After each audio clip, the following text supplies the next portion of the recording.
এই সংসারে কোনো বস্তু হোক বা ব্যক্তি হোক, তার একার গুরুত্ব কিন্তু খুব বেশি নয়। একটা উদাহরণ হিসেবে বৃষ্টির ফোঁটাকে ভেবে দেখুন। যদি একটি বৃষ্টির ফোঁটা হয় তাহলে তার খুব বেশি গুরুত্ব থাকে না, কিন্তু যখন সহস্র বৃষ্টির ফোঁটা মেঘের মধ্যে দিয়ে ঝরে পড়ে তখন সেটা বর্ষার রূপ ধারণ করে। সেই বর্ষা যা এই প্রকৃতিকে শান্ত করে। সেইভাবেই পাথরের ছোট টুকরো, তার খুব বেশি গুরুত্ব থাকে না, কিন্তু যখন অসংখ্য পাথরের টুকরো একত্রিত হয় তখন তা পর্বতের আকার ধারণ করে। সেইভাবেই কিছু মানুষ যখন একত্রিত হন তখন তৈরি হয় পরিবার, কিছু পরিবার যখন একত্রিত হয় তখন তৈরি হয় সমাজ, যখন অনেক সংখ্যক সমাজ একত্রিত হয় তখন তৈরি হয় রাজ্য। এবার এই রাজ্যের সবথেকে গুরুত্বপূর্ণ ব্যক্তি হতে পারেন রাজা, কিন্তু তাও সেই রাজা একা কিছু করতে পারেন না। যুদ্ধ লড়ার সময় তারও নিজের সৈন্যদলকে প্রয়োজন পড়ে। কিন্তু এই সংসারে এমন একজন ব্যক্তি আছেন যিনি একাই সব কাজ করতে থাকেন, এবং সেই ব্যক্তি হলেন মা। আমাদের জীবনে একজন পিতার ভূমিকা কিন্তু নিঃসন্দেহে অমূল্য, কিন্তু আমাদের সকলের জীবনে যে ভূমিকা একজন মায়ের তা অন্য কারোর থাকে না। একজন মা একাই সন্তানকে বড় করতে পারেন, সংস্কারী করে তুলতে পারেন, তার জন্য পরিশ্রম করেন। আর এত কিছু কাজ করার পরেও তার কাজের জন্য তিনি প্রশংসা অবশ্য পান না। উল্টে যদি সেই সন্তান অনুচিত পথে চালিত হয়, অনুচিত কর্ম করে, তখন সেই মাকেই অপবাদের পাত্র হয়ে উঠতে হয়। আমাদের জীবনে মায়ের যোগদান কতটা সেটা বুঝুন। আপনাকে বড় করে তোলার জন্য উনি কতটা পরিশ্রম করেছেন সেটা বুঝুন। আজ থেকে, এখন থেকে, এই মুহূর্ত থেকে মাকে সম্মান করতে শিখুন। যখন সময় পাবেন, যখন সুযোগ হবে, তখন তার প্রশংসা করুন, ওনারও ভালো লাগবে। আর মায়ের এই মমতার জন্য, তার এই ভূমিকার জন্য আসুন সবাই মিলে আমরা তাকে প্রণাম করি, আর সকলে মিলে ভালোবেসে বলি রাধা রাধা।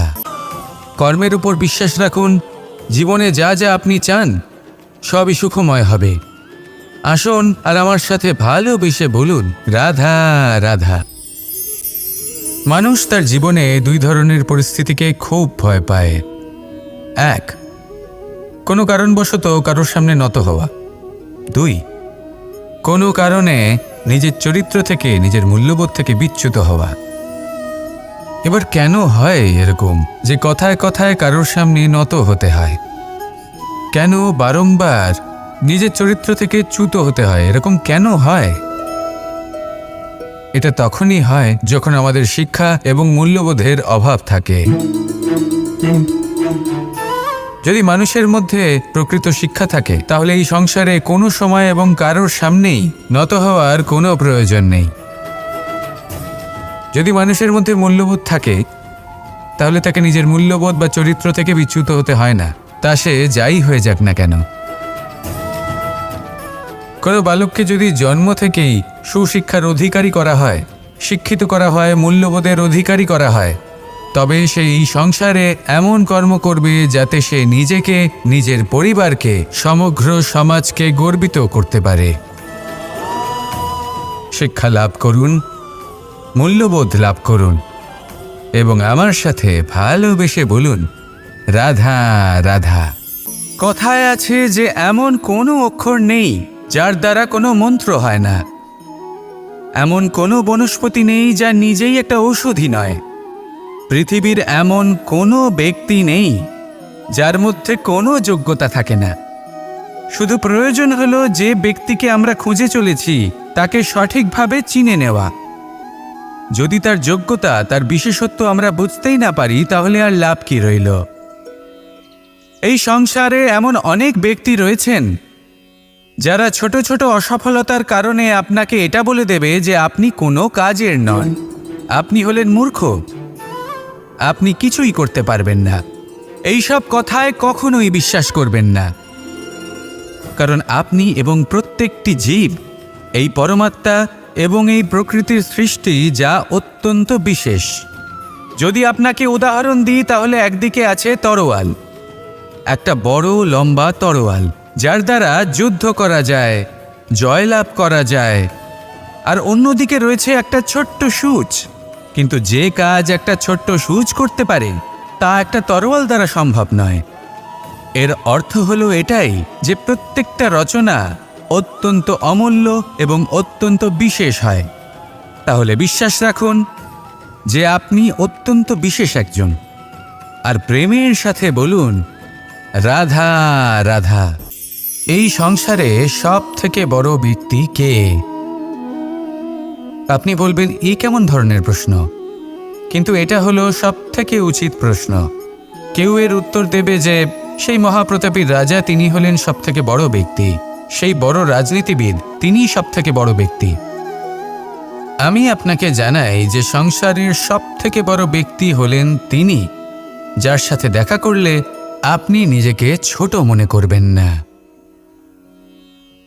কোনো ব্যক্তি যিনি সব থেকে বেশি শক্তিশালী, আপনি যদি তার সামনে যান তাহলে উনি আপনার অন্তরের শক্তিকে বাইরে বের করে আনবে, আপনার অন্তরে লুকিয়ে থাকা শক্তিকে জাগ্রত করতে প্রেরণা প্রদান করবে। তিনি হলেন বড় ব্যক্তি, তিনি হলেন মহান ব্যক্তি। তিনি নন যিনি নিজের বল এবং ঐশ্বর্য দ্বারা আপনাকে তার সামনে ছোট প্রমাণ করবেন। এবং সেই জন্য মহাদেব আমার আরাধ্য হলেন আমার খুব প্রিয়। কারণ রাজা হোক বা ফকির, কেউ যদি ওনার সামনে যান তাহলে সে নিজেকে ছোট মনে করেন না। আপনিও যদি জীবনে অনেক বড় হতে চান তাহলে কাউকে কখনো নিজেকে ছোট মনে করতে দেবেন না। তার অন্তরে বড় হয়ে ওঠার প্রেরণা প্রদান করুন। আসুন আমার সাথে ভালোবেসে বলুন রাধা রাধা। এই সংসারে আমরা প্রকাশ কোথা থেকে পাই? এর উত্তর বড়ই সরল। ভোরে যখন সূর্যোদয় হয় তখন প্রকাশের কিরণ আমাদের ঘরে এসে পৌঁছয়। এইভাবেই আমরা প্রকাশ লাভ করি। এবার এই প্রকাশের আলোতেই আমরা সারাদিনের কাজ সম্পন্ন করি। সন্ধে হয়ে যায়, সূর্যাস্ত হয়ে যায়, আর আমাদের ঘর যাতে অন্ধকার না হয় তার জন্য আমরা একটা প্রদীপ প্রজ্বলিত করি। এটাই ঘটে আমাদের জীবনেও। এবার প্রবাহমান আয়ুর সাথে আমরা আমাদের অন্তরে যদি একটা প্রদীপ প্রজ্বলিত করে নিই তাহলে বিষয়টাই অন্যরকম হবে। এবার আপনি বলবেন কোন প্রকাশের কথা বলছি যা আমাদের অন্তরে জাগ্রত করা সম্ভব? আমাদের আত্মার মাঝে প্রেমের প্রকাশ জাগ্রত করার কথা বলছি। কারণ আমাদের এই জীবন এও হলো দিনের আলোর মতো। আজ প্রকাশ আছে, কিন্তু কোনোদিন অবশ্যই অস্ত হবে। কিন্তু অস্ত হবার আগে যদি আমরা আমাদের আত্মার মাঝে প্রেমের এই প্রকাশ উজ্জ্বলিত করে নিই তাহলে আমাদের সন্ধ্যাকালও আমরা আনন্দে এবং প্রেমে যাপন করব। তাহলে আসুন আর আমার সাথে ভালোবেসে বলুন রাধা রাধা। পঞ্চতত্ত্বের মধ্যে দ্বিতীয় তত্ত্ব হল ধরণী, ভূমি, যাকে আমরা ধরণী মাতা বলি। এই ধরণী ধৈর্য ধারণ করে, আর এর ওপরেই আমাদের সমগ্র সংসার নির্ভরশীল। কারণ এই ভূমি সহ্য ক্ষমতা রাখে। এর সহ্য ক্ষমতা হলো অপরিসীম। সন্তান যতই আঘাত প্রদান করুক না কেন প্রেমপূর্বক সহ্য করে, আর তার বদলে অমূল্য রত্ন প্রদান করে। সন্তান যদি হাল চালায় তাহলে তার বদলে তাকে অন্ন প্রদান করে। এটাই হলো ধরণী। এবার এর থেকে আমরা কি শিক্ষা পেতে পারি? এটাই যে কারোর জন্য কিছু করা বা কাউকে কিছু দেওয়া মনে কোনো কামনা ছাড়াই। আর এই কথাটা বুঝে যান, যদি কারোর জন্য কামনা না রেখে বা কোনো পাওয়ার আশা না রেখে কারোর জন্য কিছু করেন বা কারোকে কিছু দেন, যদি এটা আপনি শিখতে পারেন তবে আপনি ভালোবাসতে শিখে গেছেন। আর সেই জন্যই এই ধরিত্রীকে মাতা বলা হয়। কারণ মাতা শুধু উনি নন যিনি গর্ভে সন্তানকে ধারণ করেন, মাতা তো উনিও যিনি জীবন বাঁচতে শেখান, যিনি জীবন বাঁচার উদাহরণ প্রদান করেন। তাহলে ধরণীর থেকে এই নিঃস্বার্থ ভাব শিখুন নিঃস্বার্থ ভালোবাসা শিখুন, আর এই ভালোবাসার সাথেই বলুন রাধা রাধা। এটা হলো ধান গাছ। এর থেকে যে চাল উৎপন্ন হয় তা মানুষ গ্রহণ করেন। আর এটা কি? এ হলো জংলি ঘাস। একবার ভেবে দেখুন, যদি এই জংলি ঘাস ধান গাছের আশেপাশে থাকে তাহলে কি হবে? ধান উৎপন্ন হতে পারবে? তা উৎকৃষ্ট হতে পারবে? আমরা কি তা গ্রহণ করতে পারবো? কখনোই নয়।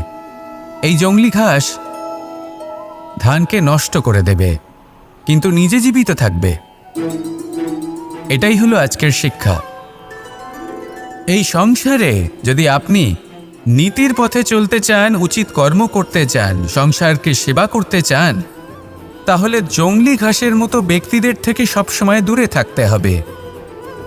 সেই ব্যক্তি যারা দুর্নীতি এবং মিথ্যা দ্বারা পরিপূর্ণ, যাদের ব্যবহার অশুভ, যাদের অনেক অশুভ গুণ রয়েছে, তারা সঠিক নয়।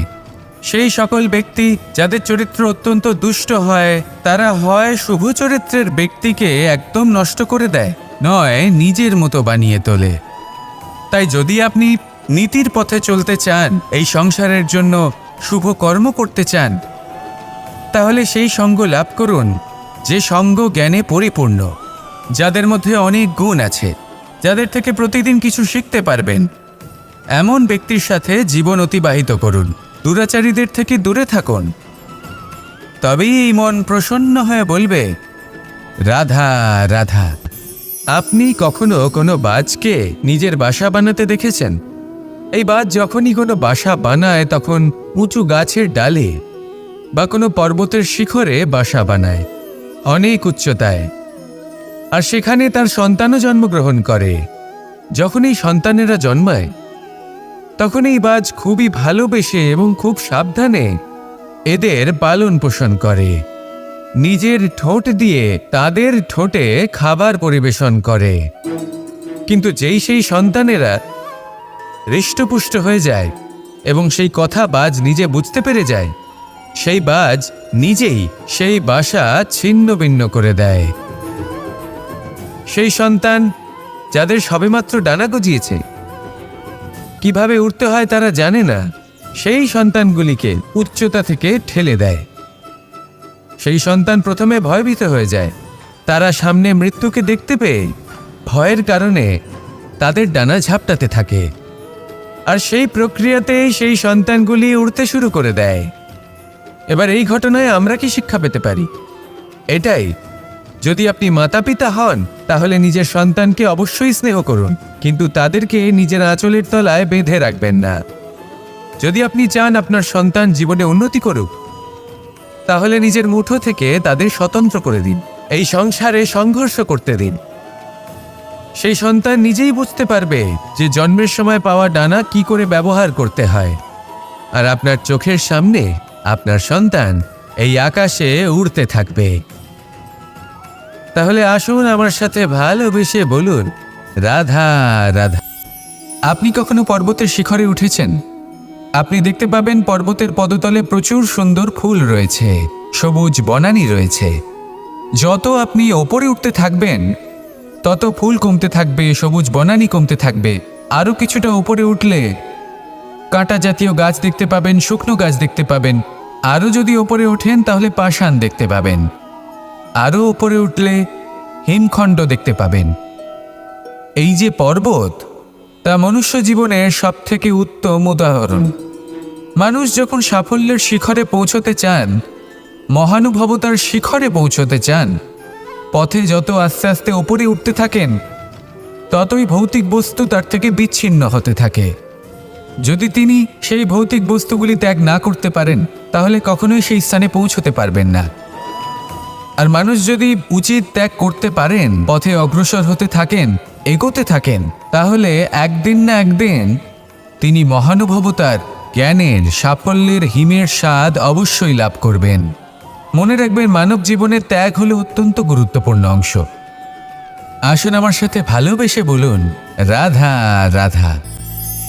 সূচের শেষে একটি ছিদ্র থাকে যার দ্বারা আমরা এই সুতো পরাতে পারি, আর তারপর সূচের সাহায্যে এই সুতো দিয়ে বস্ত্র সেলাই করা যায়। কিন্তু যদি সুতোটা সোজা করে ধরা না হয় তাহলে সূচে কখনো এই সুতো পরানোই সম্ভব নয়।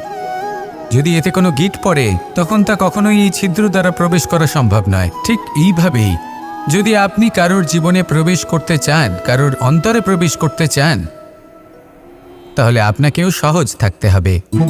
এতে কোনো গিঁট থাকলে চলবে না, অর্থাৎ মনে যাতে কোনো মালিন্য না থাকে, যেন কোনো কুচিন্তা না থাকে। যদি এসব থাকে তাহলে আপনি কখনো কারোর জীবনে প্রবেশ করতে পারবেন না। আর যদি কোনোভাবে আপনি প্রবেশ করেও যান তাহলে তার মনে ঘর করতে পারবেন না।